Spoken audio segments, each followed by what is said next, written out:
So now you walk out of your new home and you have your new Jannah body, and you start to observe the ambiance and the environment of Jannah.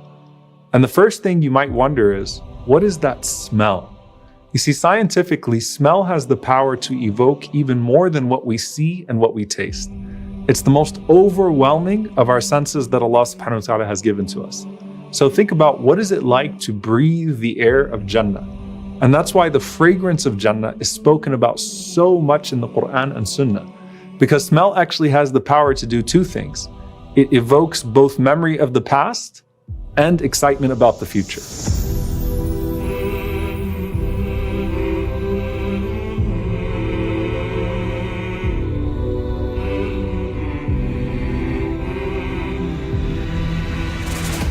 Think of the Prophet Yaqub alayhi salam, Jacob, when he was smelling Yusuf alayhi salam from afar, and how much comfort the fragrance of his shirt brought to him.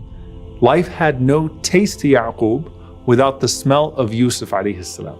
And think of Anas ibn Nadr, the uncle of Anas ibn Malik, may Allah be pleased with them, as he was rushing towards Uhud when everybody else was running away. And he was saying, Inni ajidu rih al-Jannah. I can smell the sweetness of Jannah behind Uhud. As if to say that nothing in this life brought any joy after the scent of Jannah was smelled by him. And how are the believers' souls taken in this life? What are they welcomed with? The Prophet ﷺ says, Ba'ath Allahu alayhim rihan tayyiba, that Allah sends upon them gentle, beautiful breezes. And every single Muslim that is left on this earth will encounter it and die peacefully until Allah subhanahu wa ta'ala resurrects their souls once again. So when you enter into Jannah, it is all around filled with this amazing fragrance, which the believers will be able to enjoy even before they enter. In the famous hadith of the last man to enter paradise, the Prophet ﷺ said that this man could smell it from outside of its gates, and it just made him long for Jannah that much more. And the Prophet ﷺ said that the smell of Jannah could reach you from a distance of more than 100 years. Think about that in terms of worldly distance. The context of the Prophet ﷺ saying that is when he said, whoever kills a man from the people of a-dhimma, which are non-Muslims that live under Muslim protection, that tyrant will not smell paradise even though its smell could reach you from the distance of 100 years. So the oppressor will never smell Jannah. But subhanAllah, the Prophet ﷺ was taken aback by the smell of someone's perfume during the night of Al-Isra wal-Mi'raj. And who was it? Jibreel alayhi salam says to the Prophet ﷺ when he asks, what is that smell, that beautiful smell? He says, it's the perfume of the hairdresser of the daughter of Fir'aun. The perfume of the hairdresser of the daughter of Fir'aun. Of all people, why her? It seems kind of random, right?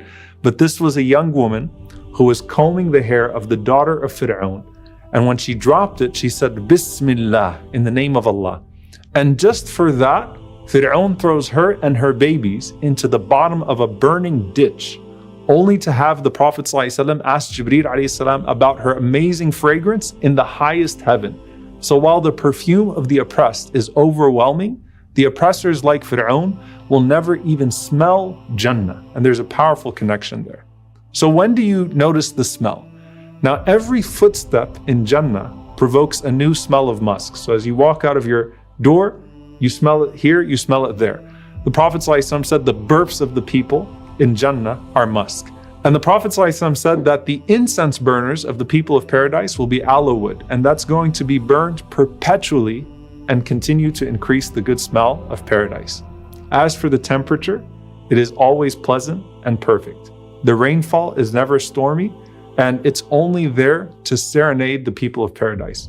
You never have to stay indoors. Like, think if you go to a vacation resort and you have to constantly monitor the weather, you don't have to stay indoors in Jannah at any point because the weather is bad. In fact, the Prophet ﷺ said that while we are in paradise, a cloud will come over us having that which no eye has ever seen and no ear has ever heard of. And the people will say to the cloud, Amturi alayna, rain upon us. And the cloud will actually respond and say, Ma turiduna an umtirakum, what would you like me to rain upon you? And the Prophet ﷺ said, it will then rain whatever you wish upon you and however much you desire.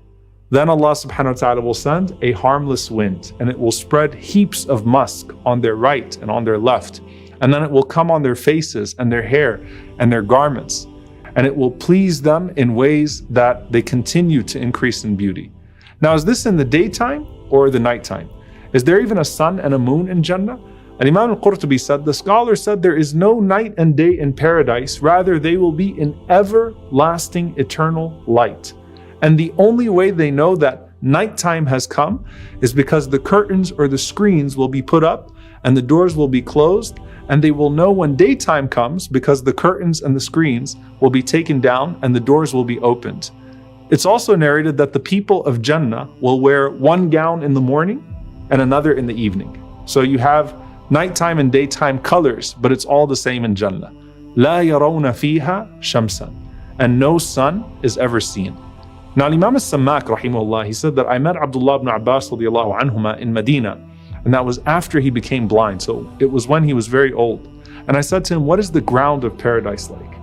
He said, it is white marble of silver as though it is a mirror.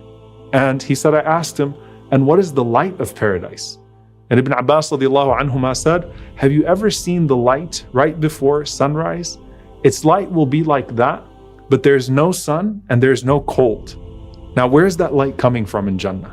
And Imam ibn Taymiyyah rahimahullah says, وَالْجَنَّةُ لَيْسَ فِيهَا شَمْسٌ وَلَا قَمَرٌ وَلَا لَيْلٌ وَلَا نَهَارٌ. In Jannah, there's no night, there's no day, there's no sun, no moon, but morning and evening will be known by a light appearing from where? From the throne of Allah subhanahu wa ta'ala. So the light is shining from Allah's throne, and that light is illuminating all of paradise from above. And how beautiful is that light?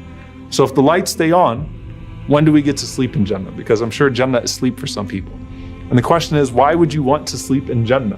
The Prophet ﷺ was asked, do the people of Jannah ever sleep? And he said, النوم أخو الموت وأهل الجنة لا ينامون.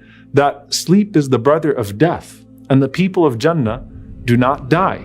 Now, you may want to relax a bit in paradise, but why would you want to sleep? And if you think about sleep in this life, it really is a mercy to us so that we can rest and sometimes maybe even escape our troubles, or at least refresh ourselves a bit.